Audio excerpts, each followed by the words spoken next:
Dis-moi avec qui tu passes ton temps, et je te dirai où va ta vie.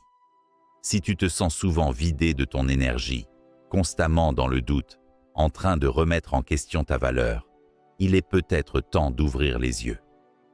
Le philosophe stoïcien Épictète disait « Il est impossible pour un homme d'apprendre ce qu'il croit déjà savoir. » Et ce que beaucoup ignorent, c'est que certaines personnes dans ta vie ne sont pas des erreurs.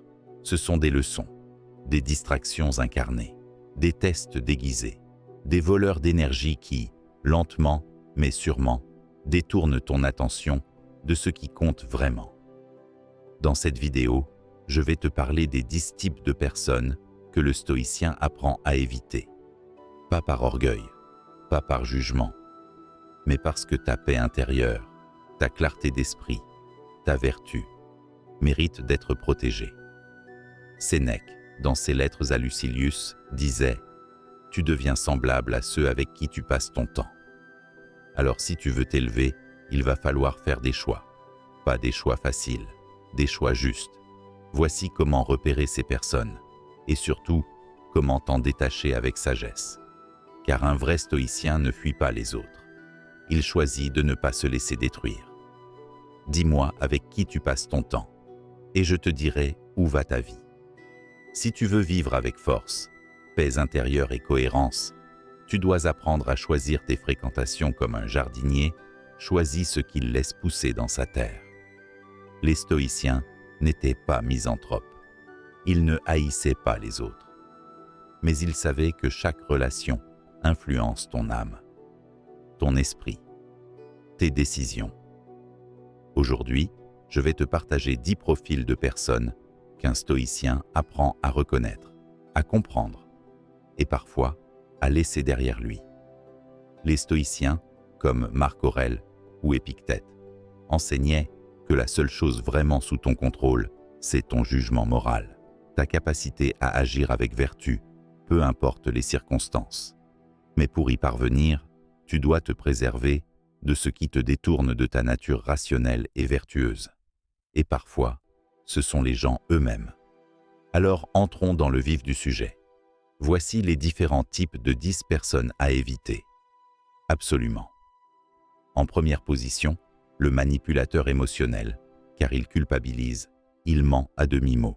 Il te fait te sentir responsable de ses humeurs. Conséquence. Tu vis dans la confusion. Tu doutes de toi. Tu perds ton autonomie. Ce que dirait Épictète, ce ne sont pas les choses qui troublent les hommes, mais l'opinion qu'ils en ont. Un manipulateur cherche à altérer ton opinion, à te faire croire que tu es la cause de son malheur. C'est une illusion. Ce que fait le stoïcien, il garde son jugement libre. Il apprend à distinguer les émotions des faits et il se retire doucement d'une influence toxique. En deuxième position, le pessimiste chronique, car il voit toujours le pire. Il a toujours une mauvaise nouvelle à te raconter. Il te coupe l'élan dès que tu veux avancer. Cela ne te fait-il pas honte de te réserver les restes de ta vie et de ne pas en faire le meilleur usage possible? Marc Aurèle. Le pessimiste te pousse à douter de la vie elle-même. Il réduit ta capacité à espérer, à construire, à croire en l'effort. Ce que fait le stoïcien, il refuse la contamination mentale. Il choisit de vivre dans la réalité, pas dans les projections anxieuses d'un autre. En troisième position, l'éternel colérique, car il explose pour un rien. Il fait peur. Il impose par la peur ou le bruit. Quiconque s'énerve se laisse dominer. Sénèque. La colère fréquente est un signe de faiblesse intérieure. Celui qui ne maîtrise pas ses passions n'est pas libre. Ce que fait le stoïcien, il évite les colériques comme un marin évite la tempête. La paix intérieure vaut mieux qu'un combat inutile. En quatrième position, l'instable et l'incohérent, car un jour, il est ton meilleur ami. Le lendemain, il t'ignore. Il promet sans tenir. Il change d'avis au moindre vent. Ce que dirait Sénèque, la vie d'un homme inconstant est plus agitée que la mer en tempête. Fréquenter quelqu'un d'instable, c'est accepter de te faire secouer émotionnellement pour des raisons qui ne te concernent même pas. Ce que fait le stoïcien. Il cherche la constance, pas la passion. Il cultive la stabilité intérieure en évitant ceux qui l'affaiblissent. En 5e position, le faux sage, le faux coach, car il donne des leçons à tout le monde. Il prêche la discipline, mais fuit les responsabilités. Il parle plus qu'il n'agit. Montre-moi plutôt que tu es guéri, plutôt que de me dire que tu connais la thérapie. Épictète. Les faux sages sapent la vraie discipline. Ils donnent des conseils pour briller, mais n'ont pas traversé eux-mêmes l'épreuve du feu. Ce que fait le stoïcien, il juge un arbre à ses fruits, pas à ses paroles. Il écoute les silencieux, ceux qui vivent la sagesse plus qu'ils ne la prêchent. En 6e position, l'opportuniste, car il est là quand tout va bien. Il disparaît quand tu as besoin. Il te voit comme un tremplin. Ne te laisse pas séduire par l'approbation de ceux qui ne connaissent rien à la vertu. Selon Marc Aurèle. L'opportuniste n'est pas ton ami. Il est ton consommateur émotionnel. Il prend, il part, sans gratitude. Ce que fait le stoïcien, il cultive des relations fondées sur la loyauté, pas sur l'intérêt. Il donne sans attendre. Mais il sait aussi fermer la porte aux ingrats. En 7e position, le dramatique chronique, car tout est toujours grave. Il vit dans l'exagération. Il t'épuise à force d'histoire.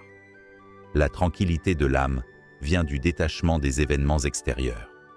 Selon Épictète, le dramatique te force à être son thérapeute à plein temps. Tu perds ton calme pour gérer ces tempêtes. Ce que fait le stoïcien, il pose des limites fermes. Il refuse de se laisser happer par des récits qui n'apportent ni vertu ni clarté. En 8e position, le critique constant, car il trouve toujours à redire. Il juge tout le temps. Mais il n'agit jamais. Cesse de discuter sur ce que doit être un homme bon, et sois un homme bon. Selon Marc Aurèle. Le critique permanent t'éloigne de l'action. Il t'entraîne dans le blabla, dans la comparaison, dans la jalousie. Ce que fait le stoïcien, il fait, il avance. Il se libère de la voix des spectateurs et se concentre sur son propre jeu intérieur. En 9e position, l'indifférent à la vertu, car il se moque de tout. Il pense que la morale est vieille, il méprise les valeurs, il glorifie la facilité. Ce n'est pas parce qu'ils sont nombreux à avoir tort qu'ils ont raison. Selon Sénèque, fréquenter des gens qui rabaissent l'effort, la discipline, la vertu, c'est glisser doucement vers la médiocrité. Ce que fait le stoïcien, il ne juge pas, mais il choisit.